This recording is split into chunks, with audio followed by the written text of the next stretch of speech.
ভারতে কৈলাস নামে একটি সুন্দর গ্রাম ছিল। ছবির মতো দেখতে গ্রামটিতে সবাই খুব সুখে শান্তিতে বসবাস করত। গ্রামের শেষ প্রান্তে জঙ্গলের ভেতর একটা পুরনো মন্দির ছিল। ওই মন্দিরে খুব সুন্দর ছোট্ট একটি মেয়ে একা বসবাস করত। গ্রামের কোনো মানুষ তার সম্পর্কে কিছুই জানত না। গ্রামবাসীরা সবাই বলাবলি করত, মেয়েটি নিশ্চয়ই অলক্ষণে এবং তাদের দুর্ভাগ্যের কারণ হতে পারে। তাই সকল গ্রামবাসী মিলে সিদ্ধান্ত নিল তারা মেয়েটিকে মেরে ফেলবে, এবং তারা তাই করল।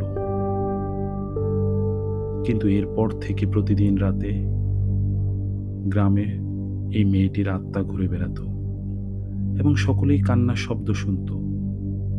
সাথে সাথে কৈলাস গ্রামের উপর একের পর এক বিপদ আসতে থাকে এবং গ্রাম থেকে চিরদিনের জন্য সুখ শান্তি হারিয়ে যায়।